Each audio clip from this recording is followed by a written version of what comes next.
Kalau cokol. Ya, kalau pemanenan sekali panen dalam satu kali panen itu sampai berapa kali Pak? Ini ikut TAFI ini? Satu masa. Maksud saya Pak, berapa kali petik lah sampai akhir sebelum tunas lagi tadi loh.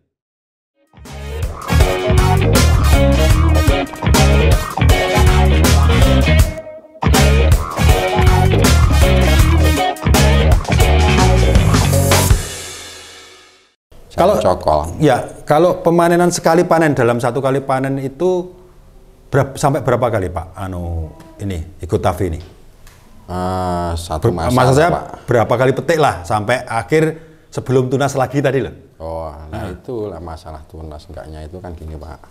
Petiknya itu bisa sebenarnya Pak ya, itu sampai bisa 20, 25 sampai lebih Pak, asalkan kita terus dirawat Pak. Yang banyakkan orang Pak ya, yang banyakkan orang lakukan itu kalau sudah dipetik terus ndak ngopeni, nggak mau ya, ndak ngopeni ngesor, sing dipeni mek dhuwur, diambili saja, cuma diambil buahnya aja. Terus makanya bawah itu nggak diperhatikan lah intinya gitu. Gitu. Ini rata-rata itu rata-rata. Iya Pak Meswan, bagus sekali. Jadi info yang sangat menarik Pak, ini jarang saya dapat info ini seperti ini. Jadi sambil metik, tapi tetap kita merawatnya. Harapannya itu sebelum yang kita harapkan tumbuh tunas yang kedua, ketiga dan sebagainya tadi tumbuh lagi. Itu fungsinya banyak Pak. Fungsinya itu buah tetap besar Pak. Ya. Kadang kan gini Pak ya, kalau udah petik kesekian 15 kali gitu ya, pokoknya itu buah mulai kecil kan gitu kan. Betul. Itu sebenarnya Pak, itu sebenarnya kalau pengalaman saya. Itu cuma pupuknya itu habis kurang Pak, nyatu buah banyak Pak ya. Kalau buah banyak itu seharusnya makanannya kan banyak perlu supaya tetap kalau orang gemuk Pak ya. Iya. Tapi kalau cabai kan tetap besar. Berarti gitu. Pak, ini sama dengan Bapak dengan saya. Ya, gimana? Makanya banyak itu harusnya kumisnya tambah tebal, gitu. jenggotnya tambah tebal. Tapi ini saya kerok Pak ini Pak. Begitu ya. Sebenarnya tebal Pak. Tebal juga ya. Iya tebal. Karena itu dikasih nutrisi terus itu tadi ya, dipupuk. Iya. Begitu ya berarti ceritanya Pak. Iya. Ini satu pengalaman yang apa ya, boleh dikatakan pengalaman bagus yang bisa kita informasikan ke sahabat BISI, barangkali bisa melakukan hal-hal yang tidak seperti biasanya, agar tanamannya juga memberikan hasil yang lebih maksimal lagi gitu Pak ya. Iya Pak. Ini berarti kalau dirawat secara baik itu bisa 20 sampai 25 kali lebih Pak. Bisa lebih? Bisa lebih Pak. Kalau dengan yang bukan ikut TAFI, apa bisa sebanyak itu? Atau ada perbedaannya walaupun ini Pak, tanda kutip, juga dirawat, dipupuk seperti itu, apa sama? Ya itu Pak, kalau selain ego Pak ya, entah itu apa, kendalanya cuma ngenes Pak, layu itu Pak. Cuma layu itu. Berarti ya memang varietasnya Pak. Layu dengan sama Pak, ketahanan virusnya Pak. Itu, tahan virusnya masih di ikut TAFI. Ikut TAFI itu saya sudah menyatakan emang tahan virus banget itu. Nah, ngomong-ngomong virus ini Pak, karena namanya saja sudah IGO TAFI, singkatan tahan virus. Banyak juga varietas atau jenis-jenis cabai keriting yang lainnya itu menamakan juga TAFI, tahan virus lah. Selain punya kelebihan tahan virus ini, lagi-lagi saya tanyakan ini Pak, dibanding dengan yang lain tidak punya itu, apa Pak menurut Pak Meswan ini, si IGO TAFI ini? Keunggulannya, kelebihannya? Ya itu tadi, dari buahnya keras, tahan layu, gitu. Buahnya banyak, lebat, gitu Pak, tahan virus, itu. Kalau dibanding yang lain berarti ya belum tentu buahnya keras? Ya belum tentu Pak, kalau yang lain belum tentu. Nah, intinya Pak, akhirnya ujung-ujungnya nanti petani apapun termasuk seperti Pak Meswan ini kan juga nanam cabai keriting IGO TAFI. Ujung-ujungnya nanti kan duit ya Pak. Nah, tadi kita secara hitung-hitungan aja Pak. Ya Pak. Sekarang dari luasan 2.800 meter persegi. Kembali kita ke analisa usaha tani Pak. Tentunya bertani itu harus modal berapa, dijual keuntungannya berapa kan begitu tuh Pak. Pastinya kan begitu ya. Iya Pak. Ya, kita kembali itu, berbincang itu. Siapa tahu saya besok bisa meniru Pak Meswan ini di rumah sana. Oh iya Pak. Ya bercocok tanam seperti inilah. Ini dari 2.800 meter persegi ada sekitar 8.000 pohon. Ya. Ya. Dari biaya Pak yang saya tanyakan, mulai dari pengolahan lahan, kemudian pupuk, beli benih, pestisida, tenaga kerja, sampai tenaga panen itu satu kali panenan yang 25 atau lebih itu tadi modalnya berapa Pak? Itu modalnya kalau dihitung-hitung kurang lebihnya Pak ya 20 sampai 25 Pak. Juta ya. Dari luasan segitu loh Pak. Betul ya. Modalnya habis gitu. Oh, itu sudah keseluruhan ya Pak ya? Sudah mencakup secara keseluruhan itu sekitar modalnya butuhkan itu 20 juta sampai 25 juta. Nah, ya Pak. Sekarang gini Pak, katakanlah harga cabai kan kadang-kadang naik turun tuh Pak. Ya. Di pasaran nggak tentu tuh Pak, tinggal musimnya kayak gimana. Kayak sekarang lah, mesti mahal kan Pak? Ya. Situasi kayak gini, panen aja sudah beruntung kan Pak? Ya, Pak. Ya. Apalagi berhasil seperti Pak Meswan ini gitulah. Harga lagi bagus lagi. Ya. Sekarang nyampe berapa Pak harganya saat ini? Saat ini kisaran di 50-an Pak. 40 50.000? Iya. Per kilo? Iya Pak. 50.000. Waduh, itu bukan harga yang bagus lagi, super bagus Pak. Itu bonus petani Pak. Ya, betul. Tapi ya kembali lagi Pak, kalau varietas yang digunakan juga nggak bagus, apalagi di cuaca seperti ini, kemudian perawatan ya sebagus Pak Meswan tadi belum tentu juga menghasilkan walaupun harga tinggi. Nyatanya tadi Pak Meswan juga cerita, tetangganya aja juga ngenes, layu, mati lagi. Ya, gitu. Terus gini 8.000 pohon. Pohon ya. Tadi sudah dibilang rata-rata kurang lebih satu pohon itu menghasilkan 1 kilo gitu aja Pak. Berarti ada 8 ton atau 8.000 kilogram. Ya. Kalau harga ya kita anggap paling murah aja Pak. Kita ambil 10.000 saja. Wes sudah usah 50.000 Pak. Kebanyakan 10.000 aja. 10.000 dikalikan 8.000. Udah berapa Pak? 80 juta Pak. Ya. 80 juta itu dari harga yang kita anggap paling murah Pak. Iya. Iya kan Pak? Iya itu Pak. Makanya orang-orang itu tetap suka nanam cabai itu ya dikarenakan semurah-murahnya harga cabai sebenarnya itu tetap modal kembali Pak. Tidak rugi maksudnya. Rugi gitu. Kalau cuma ya Pak ya. Kalau pas harga murah itu kalau akan mengumpulkan uang itu sulit Pak. Sulitnya kenapa? Karena uang itu mungkin bablas langsung buat urusan belakang.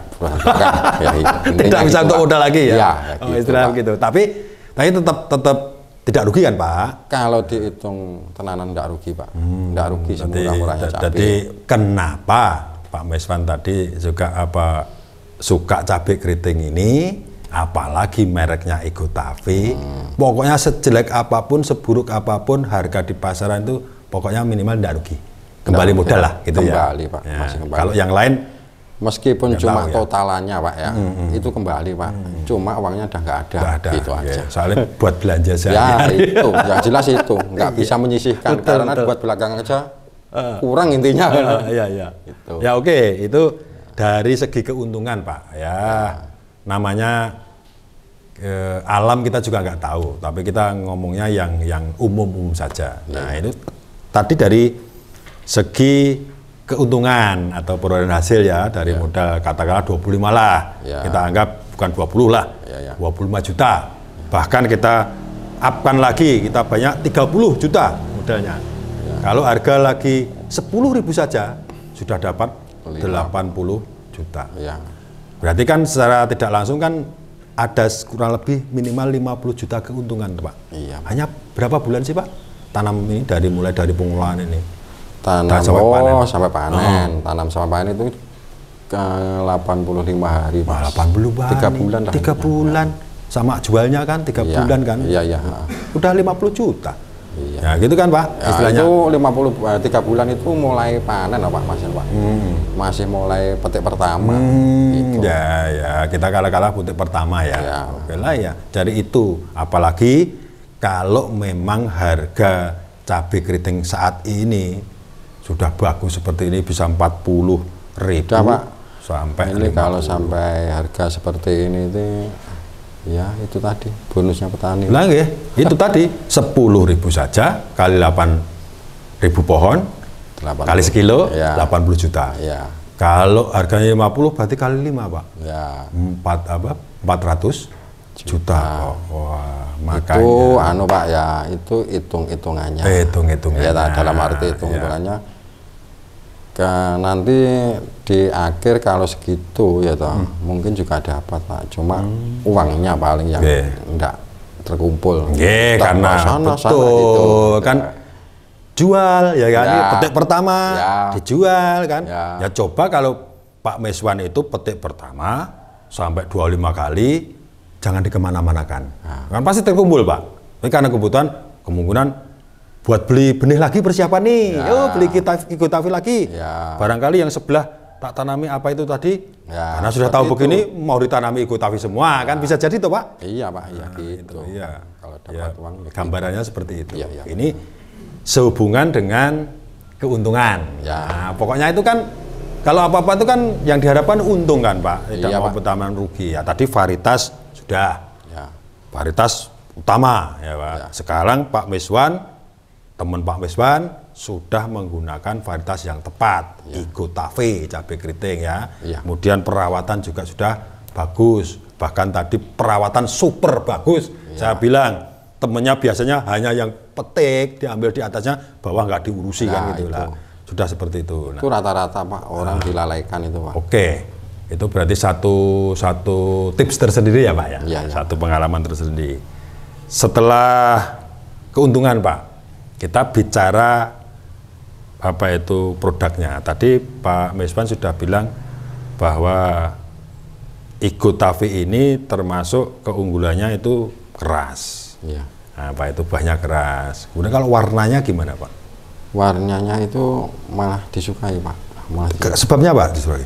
Warnanya itu punya gilap gitu Pak. Oh, kayak Mengkilap. mengkilap. Iya, betul. Oh, itu yang disukai pasar memang seperti Iya, itu ya iya, Pak. iya. Oh, terus kalau pedagang sendiri Pak, ini Pak Meswan kalau panen ini dijual sendiri ke pasar, di apa itu ada pedagang yang ke bahan atau bagaimana? Saya jual ke pengepul. Ada tempatnya sendiri. Ada tempatnya sendiri. Pengepul itu kirimnya ke luar kota Pak. Untuk pengumpulnya sendiri. Iya. Jadi kalau jadi pedagang Pak, pengepul ini sendiri yang disukai dari Ikotavi apa? Kalau dari petani kan seperti Pak Meswan ini tadi kan karena keras, Ya, ya. warnanya bagus, ukuran panjangnya. Ya itu dari pedagang, dari pengepul itu yang disukai kerasnya itu Pak. Itu kalau dibuat kirim luar kota tahan Pak. Oh, berarti memperkecil kerugian ya Pak ya.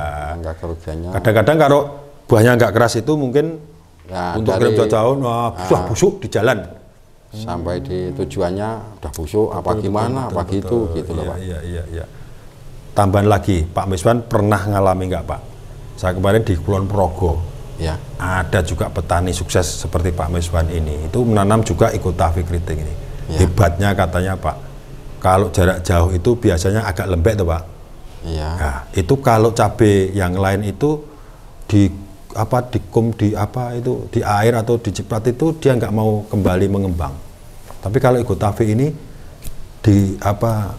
anukan air seperti ini dia bisa seger lagi Pak. Pernah nyoba gitu nggak Pak Meswan? Kalau saya sendiri belum pernah Pak. Belum pernah ya Pak? Ya belum pernah. Itu kehebatan lagi Pak ini informasi. Makanya ini saling memberikan informasi seperti itu Pak. Kelebihan lain seperti Ikotavi seperti itu Pak. Makanya kalau pedagang seperti tadi yang diinformasikan pengepul itu kirim jarak jauh, pasti yang dipilih Ikotavi. Ya, Pak. Karena yang lainnya itu baru setengah perjalanan, apalagi musim hujan, udah pasang busuk di tengah jalan. Iya. Kalau Ikotavi kemungkinan yang nyampe Masih lokasi tahan. ya ada, tapi kemungkinan cuma beberapa Kecil, saja ya, Pak. itu. Oke, berarti secara umum dari petani, sisi petani sendiri juga sudah suka ya Pak, bentuknya, performanya, buahnya dan lain sebagainya, ketahanan hama penyakitnya. Kalau dari pedagang itu wis pokoknya bagus gitu ya Pak ya. Iya. Bagus Pak. Ya. Oke Pak, itu terus lagi Pak yang ini mumpung ketemu ya Pak ya, mumpung ketemu karena belum tentu saya ketemu lagi petani sukses seperti Pak Miswan ini loh Pak. Ini siapa tahu ngomongan kita, obrolan kita ini didengar oleh sahabat BC dimanapun berada, apalagi apa ya, tips-tips yang dikasihkan sama Pak Miswan tadi sudah sangat bermanfaat. Nah ini mumpung ngobrol, sebelum saya akhiri, saya masih ada beberapa pertanyaan Pak.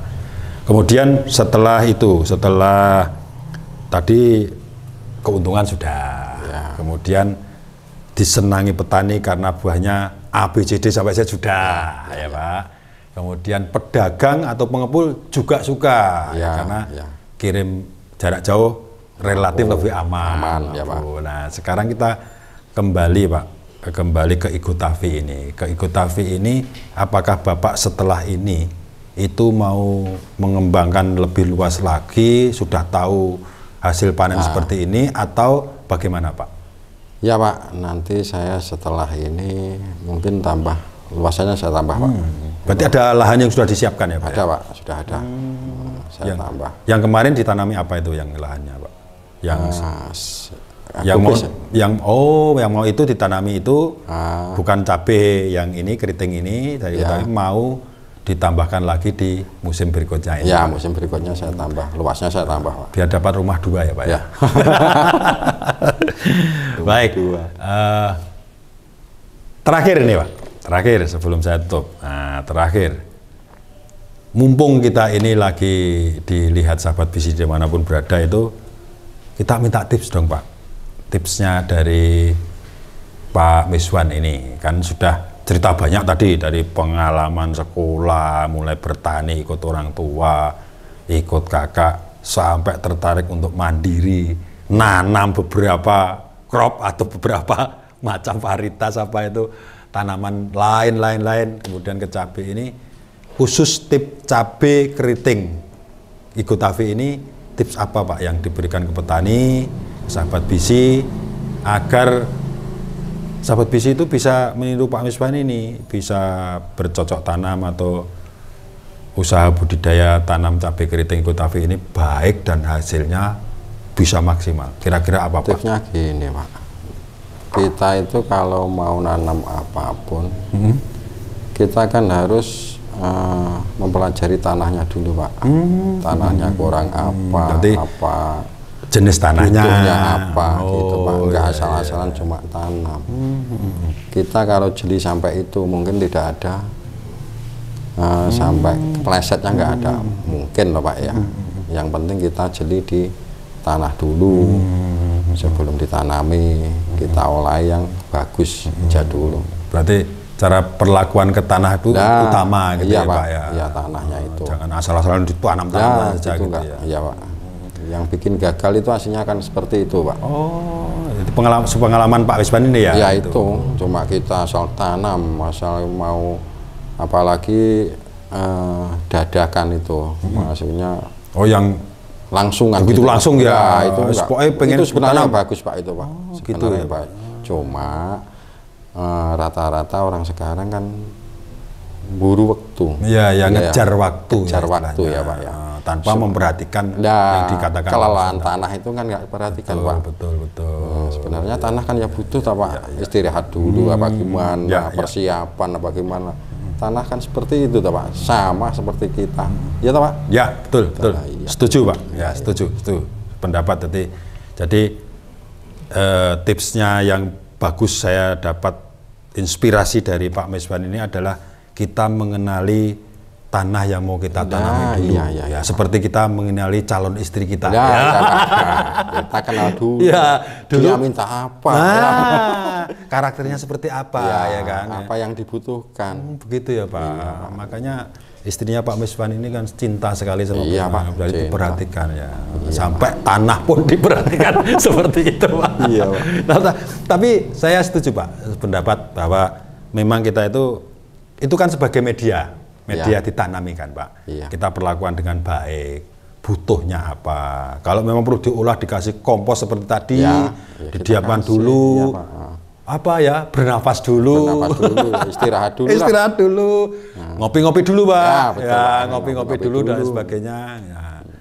Itu baru nanti kita kerja lagi, tanah gitu. Bisa bangkit lagi, semangat lagi gitu ya, Pak ya. Kalau terus-terusan beraya lelah, toh, Pak, tanah. Baik, Pak. Saya terakhir sebelum saya tutup juga, ini kan contoh buah dari Igustafi ya, Pak. Iya, Igustafi. Pak Miswan. Secara panjang juga bagus, warnanya juga mengkilap ya. Iya. Merahnya juga merah sekali. Kalau rasanya gimana, Pak? Rasanya udah pernah merasakan Pak. belum? Ya pedas rasanya, Pak. Udah pernah merasakan belum? Bener. Maksudnya gini, Pak. Banyak cabai keriting loh, Pak, dalam tanda kutip. Itu pedasnya biasa bahkan nggak pedas. Karena yang terkenal itu kita tahu semua bahwa yang padas pasti cabai rawit. Nah, saya makanya tanya, pernahkah Pak Miswan mencicipi ini? Belum? Kalau saya sendiri belum pernah, Pak. Nah, sekarang mau saya cicipi. Monggo, silahkan. Nah, ini kan ada kopi. Ya. Kalau nanti saya kepedesan, langsung minum kopi ya, Pak. Saya cicipi. Pak Miswan mau? Monggo. Bismillah.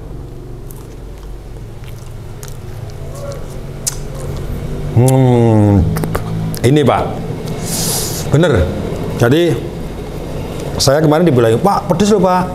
Cabai keriting apa itu Igustafi itu pedes loh Pak.